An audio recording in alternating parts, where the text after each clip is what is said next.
At a press briefing with South Carolina Governor Henry McMaster, Senator Lindsey Graham tore into the Inflation Reduction Act. The massive bill, touted by many on the left as the best legislation ever passed to combat climate change, got 0 votes from Senate Republicans.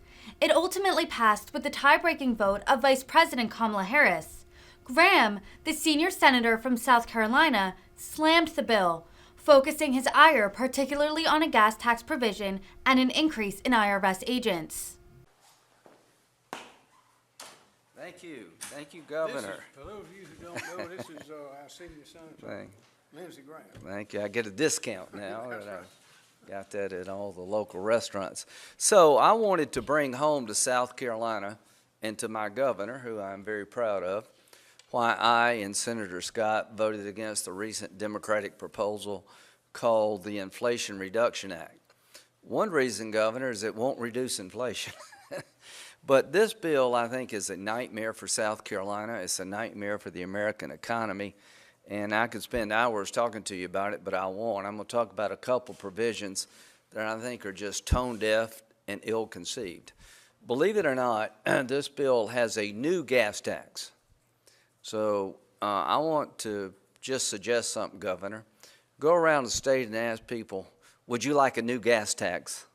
I think they will say no. So what does this bill do? It imposes a new gas tax of 16.4 cents per barrel on all imported oil at a time that we're becoming more dependent on imported oil. Remember, the president went to Saudi Arabia urging them to produce more. So every barrel coming from overseas has a new tax on it. We're shutting down domestic production, so we're going to increase tax on imported oil as an ill-conceived idea. It also has a 16.4 cents per barrel tax on domestic crude refined in America, which means that American refineries, the costs will go up, will make us less competitive. This starts with pennies, it becomes dimes, and eventually dollars. So I'm adamantly opposed to any new gas taxes on the American consumer and the South Carolina driving public. The question is, does it reduce inflation? Penn Wharton Business School said they have low confidence that the legislation will have any impact on inflation. The Congressional Budget Office, that was Joe Manchin's Bible in the past, said that in 2022 there will be negligible reduction in inflation. In 2023, inflation could go up or down by 0.1%. So you got the Penn Wharton, University of Pennsylvania budget model, the Congressional Budget Act, and Bernie Sanders, who all say this won't reduce inflation. It won't, but what it will do is drive up the cost of gasoline and the cost of doing business. The 15% minimum tax, Governor, is structured in a way to disincentivize purchasing equipment and building new factories. You've done a terrific job of guiding us through COVID. We came out of COVID strong. Our economy is trying to rebound, and this provision in this bill would take off the table the ability to claim expensing on your taxes if you buy new equipment. In 2017, we passed a law that allow business to expense the cost of new purchases of equipment in the same year they're made, incentivizing more equipment and business expansion. This bill eliminates that provision. That's how it raises the money, and it's going to de-incentivize factory and equipment expansion and equipment purchase at a time we need it to get out of a recession. So that was really a bad idea. The bottom line is that this bill raises taxes and creates new federal government programs at a time that we're in a recession, and the best way to get out of a recession is to limit federal government spending and incentivize growth in the private sector.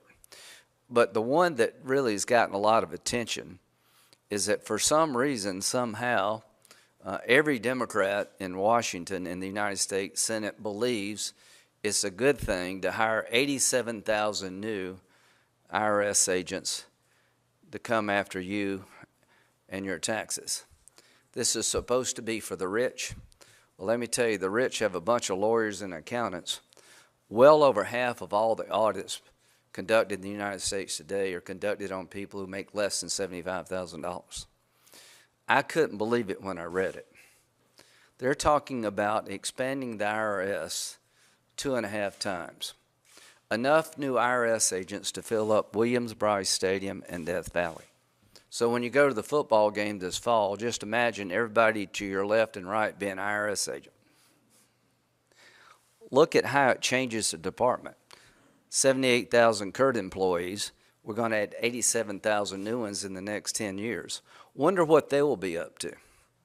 If you think the federal government is out of control now, God help us when you get 87,000 new IRS agents who are looking under every rock and stone to get money out of your pocket. This is bigger than the British Army. So my belief is that we probably need a bigger British Army and a smaller IRS. So what am I going to do? Governor, I'm going to fight this tooth and nail. This plan of, I think it's $60 billion additional funding for IRS is implemented over a 10-year period. Every year, I'm going to try to rescind the spending for the IRS and send it to the border, where we actually need Border Patrol agents. We have 18,000 Border Patrol agents. I'd like to see a lot more Border Patrol agents and less IRS agents. So from my point of view, this would harm South Carolina's economy. It would deepen the recession. It is a power grab in the name of climate change. It is a tax and spend bill at a time we can least afford it. And every Republican, from Susan Collins to Ted Cruz to Lindsey Graham, voted no. And the reason that we voted no is that we understood in March of 2021, when they did the American Rescue Plan, it would not work. So I'll close with this. The same people who are telling you this will lower inflation are the same people in March of 2021 passed a $1.9 trillion bill along party lines that has wrecked our economy. In March of 2021, Governor, inflation was 2.6% in this country. It is now 9.1%. And the reason, the massive spending and taxes in the American Rescue Plan led us to where we are today, and this new bill will make everything worse. So I am hoping that some House Democrats who are facing the public in November will get a little bit of common sense and not walk off the cliff because Nancy Pelosi told you to. Every Democrat in the Senate followed Schumer's lead. I am urging House Democrats to stop the madness before it's too late. You really don't want to vote for 87,000 new IRS agents if you're in a swing district. You really don't want to vote for new gas taxes when gas prices are through the roof. So every problem we have today, Governor, will be made worse if this bill becomes law. And I just want to let you know, from my point of view, that everything you've done to keep the economy moving in the right direction is at risk by this bill. And I appreciate your leadership, and let me know what I can do to help you and help South Carolina. And I think the first thing I can do to help you in our state is to vote no to this bill, which I did.